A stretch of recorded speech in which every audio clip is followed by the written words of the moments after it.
The Politics of Climate Change, Anthony Giddens, UK. This article is based on a transcript of his speech by Anthony Giddens that was presented as the 20th Policy and Politics Annual Lecture on 17th of March, 2015 at the University of Bristol, UK. Hence, it is not as polished as an orthodox article might be. The speech is available online at www.bris.ac.uk SPS Policy Politics Annual Lecture 2015. It drew some part upon the successive editions of his book, The Politics of Climate Change 2009. Giddens looks at the political issues posed by climate change and the stresses of the fundamental importance and urgency of the problem for global civilization. 4 key propositions are presented. First, that climate change needs to be seen as an immediate issue requiring urgent attention, not as a remote problem down the line. Second, rather than formal targets to limit carbon emissions reached under the auspices of the UN bilateral and regional accords are likely to be much more important. Third, the power of fossil fuels companies needs to be challenged on a global level. Finally, digitally enhanced global activism can have a powerful impact on the climate change debate and the pressure for change. Keywords: climate change, paradigm, politics, global activism. My key argument in this lecture is that we, as individuals, communities, nations, and global citizens, need a resurgent effort to deal with the threats created by climate change. We have a limited window of opportunity in terms of time to do this. Dramatic climate transformations are creating risks, not just for our remote future, but for our immediate future. At the time of this first publication of my book, The Politics of Climate Change, Giddens, 2009, 7 to 8 years ago, there was a great deal of optimism that there would be concerted and organized alliances between countries to reduce the carbon emissions, which are causing the Earth's climate to warm up. It was a time when Al Gore's book and film, An Inconvenient Truth, Paramount Pictures, 2006, were resonating around the world with audiences of millions, earning him a Nobel Prize for the endeavor. In 2009, under the auspices of the UN, there was a major international meeting to try to reach the international agreements on how to limit carbon emissions. It was the 15th such conference, COP15 UN 2009, but by far the largest ever held. Some 115 world leaders attended, including President Obama and Hillary Clinton. The location was in Europe, in Copenhagen, a significant location because the EU saw itself as a leader in developing active climate change policy. There was a widespread anticipation among climate change activists around the world that the Copenhagen meetings would produce a set of internationally binding agreements. The outcome, however, was something of a fiasco. Fortunately, no agreement was reached, and a rift deepened between the developed and developing countries. At the last minute, a small group of state leaders got together and drew up a short agreement, the Copenhagen Accord, which was in the end endorsed by most of the range of countries represented at the conference. The EU was not represented at the meeting that drew up the accord, a very severe dent to its prestige and influence. The accord had little, if any, impact of an enduring kind of on global emissions. Not only were all the hopes that had been vested in this particular meeting dashed, but the situation was actually worse afterwards, precisely because so much emotional effort had been invested. Subsequent UN meetings were muted, inconsequential affairs. I'm so sorry. So what has happened since then? Significant advances have been made in the science of climatology. Our understanding of the influences causing the world to warm up and what its likely consequences will be has become much more robust. For example, Rockstrom et al. 2009, the latest studies from NASA, National Aeronautics and Space Administration, the American Space Organization, which monitors the level of carbon dioxide and other greenhouse gases in the atmosphere, shows that 2014 was the warmest year globally since records began in 1880, NASA 2015. Excuse me. Apart from 1998, the 10 warmest years in recorded history have all occurred since the year 2000. It is important to recognize that our means of measuring the advance of climate change are many. There is not just a single measure. For example, the warming of the atmosphere is most often quoted indicator, but NASA gives about 20 different indices of the changing of the world's climate. These include satellite measurements from inner space, satellite measurements from further out in space, changes in the Arctic, particularly the warming of the oceans, the melting of the glaciers across the world, and the acidification of the oceans, among others. Global warming is likely to produce an increasing incidence of extreme weather events of all types across the world, including greater aridity in some areas, floods, and turbulent weather in others. To take an example, in the last 5 years, there has been an extreme drought in California such that the state is facing a massive water shortage. U.S. Drought Monitor 2014. This is not only due to climate change, but it also is almost certainly influenced by it.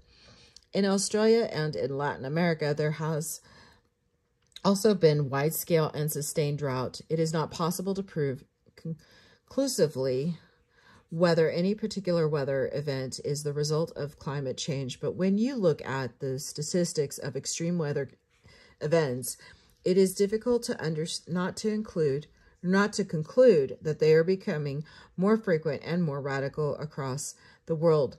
For example, IPCC 2013-2014. A crucial thing to recognize about climate change is that as far as we know, it is irreversible. Short of some technological innovation, which no one can anticipate, there is no way of getting greenhouse gases out of the atmosphere on a large scale once they are there.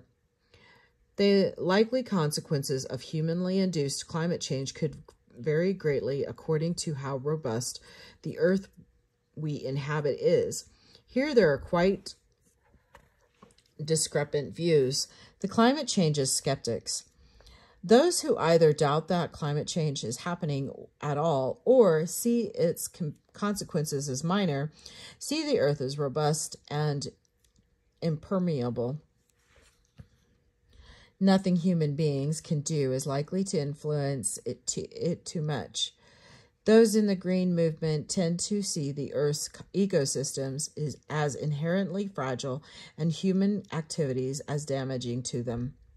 However, there is a third and even more disturbing version of what we are doing to the Earth, suggested by some scientists. Nature, they suggest, is like a wild beast. We humans are busy prodding it with sticks, with the result that it will react violently.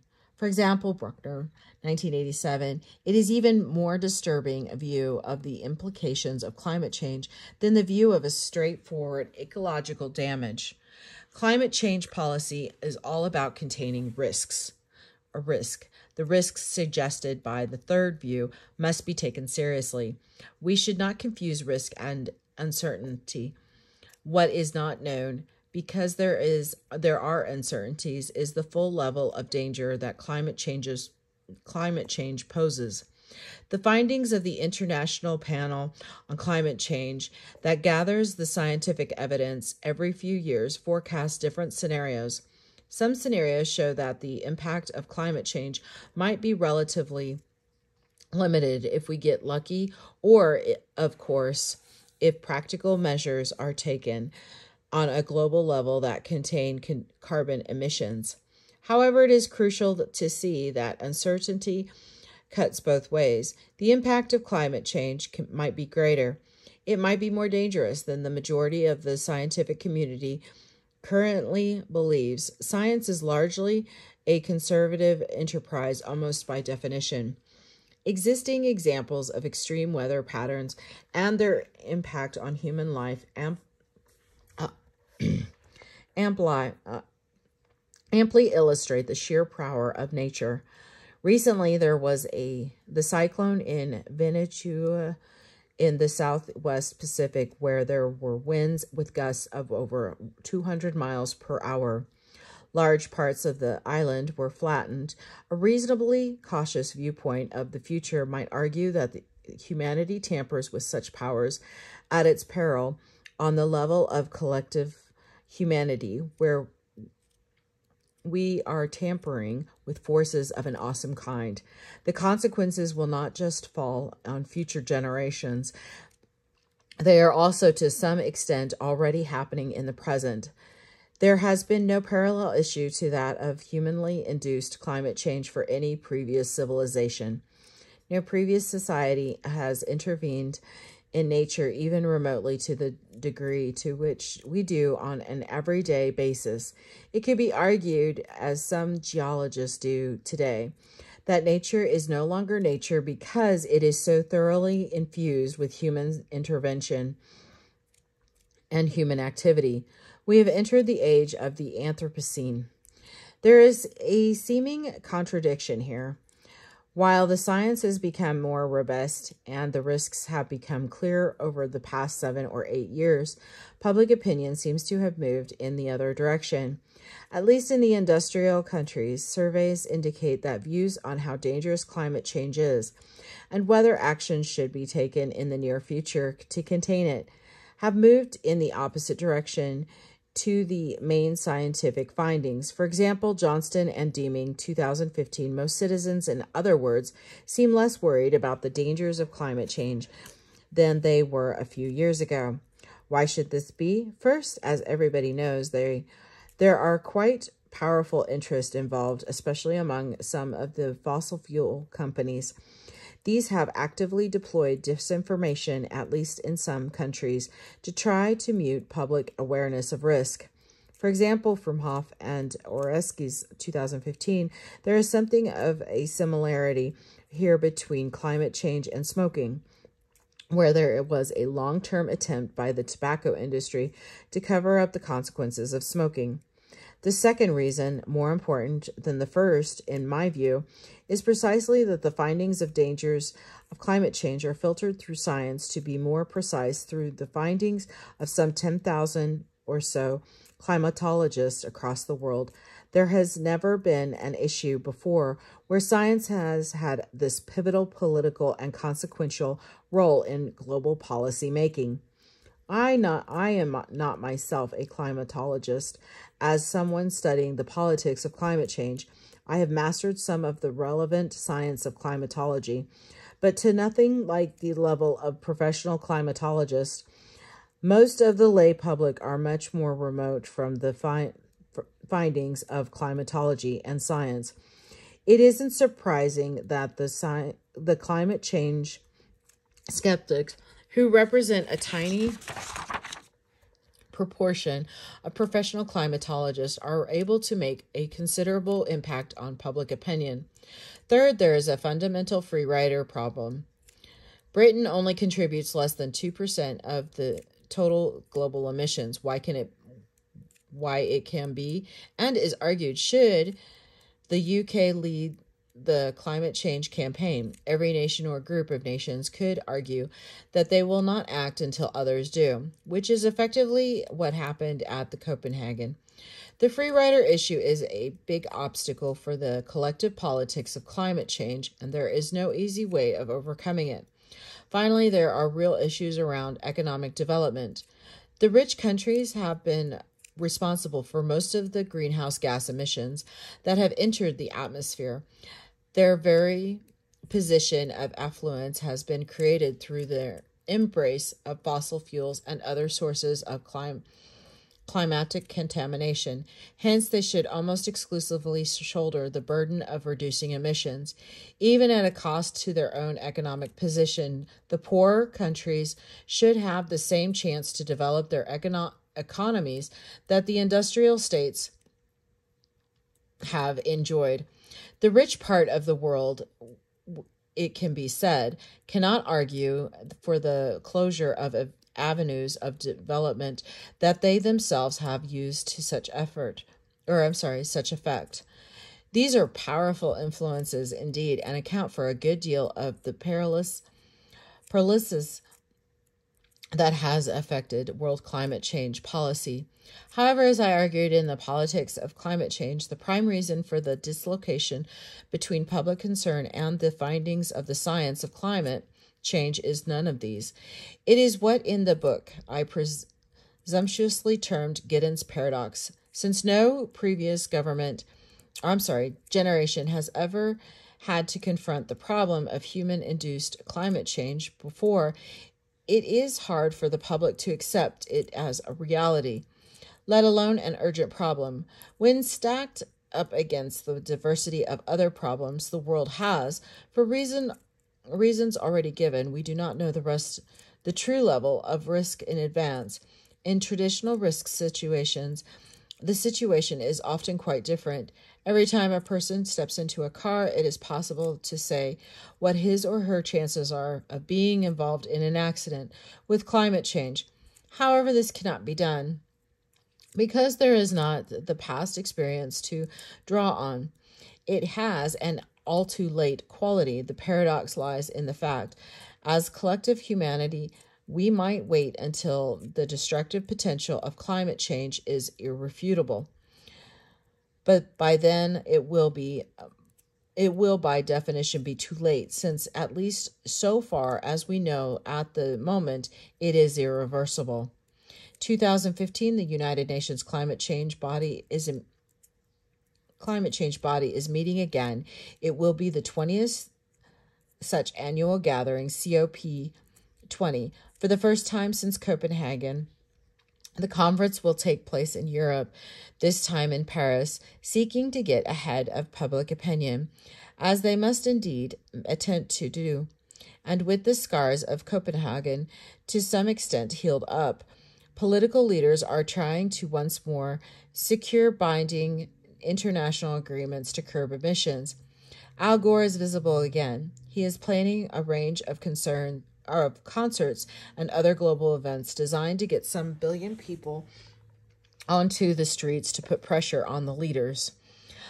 What are the chances of achieving what is not achieved in Copenhagen 7 or 8 years ago? The outcome could be different because the major actors will not want a repeat of what debacle, and will be conscious of what produced it. The EU leaders will be all too aware of their lack of influence last time and will not want to repeat it. Over the period of the last 7 years, significant changes have happened so far as the Chinese leadership is concerned. At the time of the COP15, the Chinese were very cautious about making firm promises to reduce their emissions. Since then, they have changed their positions very substantially. They now see climate change as inherently dangerous and related to high levels of ordinary air pollution in China, a huge issue for them. The journalist Chai Jing has produced a series of programs called Under the Dome, which document the consequences for health and other aspects of life of the massive pollution in Chinese cities. It has gone viral on the internet. Although it has been censored by the Chinese state, governing officials are all too aware of how huge the problem is. Measures taken to reduce direct pollution could also be coupled to curbing greenhouse gases, at least in principle. The motivation to reach agreement is quite high. However, it is unrealistic to expect breakthroughs. Even if agreements are reached, and they could be, there is no mechanism for making them binding. The United Nations is a relatively weak organization having no legislative power, and there is no effective framework of international law. At this point, we need a new paradigm. I would suggest 4 main features that it should incorporate: One, climate change must be recognized as an immediate issue as posing risks in the here and now.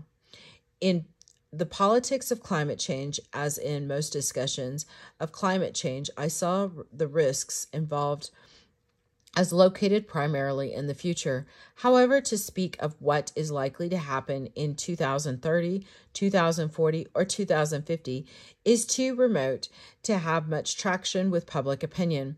Moreover, I have come to see that it is, in fact, a false perspective. The reason why climate change is an immediate and pressing issue is that it overlaps with a cluster of other risks which we face in global society, and those risks are multipliers. They include the growth of the world's population. In 1850, there were less than 1 billion people in the world. Now there are over 7 billion, and the total could reach 10 billion by 2100, UN 2012. The world has never had to accommodate anything like that number of people. The risks overlaps with the risks produced by climate change. The same is true of water scarcity and food scarcity influenced by climate change, but also having independent sources too, coming from the overuse of water in some areas and the inability of other areas to feed their populations. Each of these risks overlaps with the possibility of violence and war. Taken together, they are daunting and immediate. The American television series, The Years of Living Dangerously, Showtime Network's 2014-15, seeks to show that drought influenced by climate change was an important causative factor in producing the Syrian civil war. Such a cluster of factors is emerging in quite a few different parts of the world. No matter what happens in Paris this year, bilateral and regional agreements are likely to be more important than any universal agreements reached there. There are several reasons for this. As stated previously, the UN is weak. The world is dominated by power blocks, namely the large countries and groupings of large countries, what the United States does, what China does, what India and Brazil do, and what the European Union does will determine how far real rather than notional policies can be introduced. Unfortunately, what any one of those does, especially the large developing countries such as China and India, could determine the future of the global climate and therefore worldwide civilization. Taken together, these countries comprise well over half of the world's population. Paris could provide a mechanism for the large states getting together. China seems to be collaborating with the United States, recognizing the risks of climate change and their overlap with their own massive problems of pollution. The crucial actor at the moment, however, is probably India. India is still pushing to expand its coal production, even though coal produces the most lethal form of greenhouse gas. If India cannot be persuaded to join together with the other large power actors on the global scene, the whole game could be lost. But there is a lot of potential in bilateral agreements, and they could have a powerful impact. 3, the power of the fossil fuel companies must be challenged on a global level. The fossil fuel companies, coal, oil, and gas producers, have brought massive economic development to many parts of the world, but they are one of the main sources of the emissions contributing to the climate change. So far, renewable forms of energy have made very little impact on the spread of fossil fuels. In past decades, it seemed that the global role of the fossil fuel companies was implacable.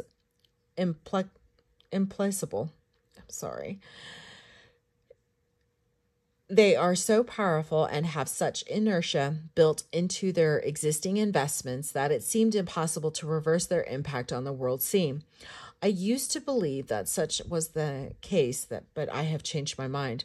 This is a period of radical and global technological change led by the digital revolutions. There is the chance to change established structures. Indeed, they have been changed in some areas much more quickly and much more widely than ever before.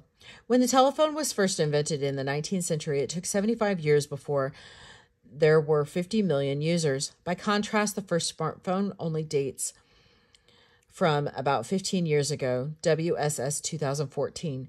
Today, there are some 2.5 billion in use across the world. Moreover, this is the first time in human history that the most advanced technologies have gone directly to the poorer countries. Many African countries have been able to skip a whole period in the development of fixed telephone lines and go straight to mobile phone systems. Perhaps the same could be possible for renewable technologies.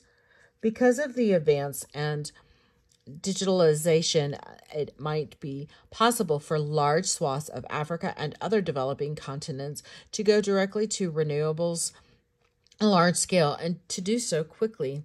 Much of the same applies to the possibilities of creating a global disinvestment campaign. For example, Rusbridger fossil fuel companies are on the portfolios of many pension funds.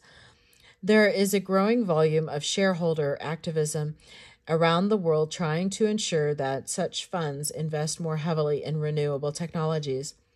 Local activism can have an immediate global impact in a way that was never possible before. Today, someone from China living in the UK can easily and cheaply talk to their family in China every day and see them on their mobile device and for free. No one would have thought that remotely possible probability even a few years ago. It transforms the nature of what immigration and mobility mean. The same thing could happen in terms of the relationship between local and regional activism and the imperatives of climate change. One example of this is cities. Rather than it being just nations that are leading the attempt to curb climate change, cities might come to have a significant role. Because the cities can organize themselves dynamically, they can collaborate across the world, and they can do so in real time. It is possible to share knowledge in an immediate way, such as was never the case before. There are various groups of cities, such as the C40 Cities Climate Leadership Group, which have come together to try and act as a vanguard for transformation to combat climate change. Cities produce a high proportion of global emissions, particularly in the poorer countries. There are actually quite amazing changes now happening. For example, Mexico City, one of the most polluted cities in the world, has developed a whole range of initiatives to try to reduce both local pollution and emissions. They have been dramatically successful over a fairly short period. What can be done in Mexico City can, in principle, be done in many other cities across the world. Similarly, local activist groups, because they can network and in an immediate way as a result of digital revolution, can have much more of a global impact than ever before.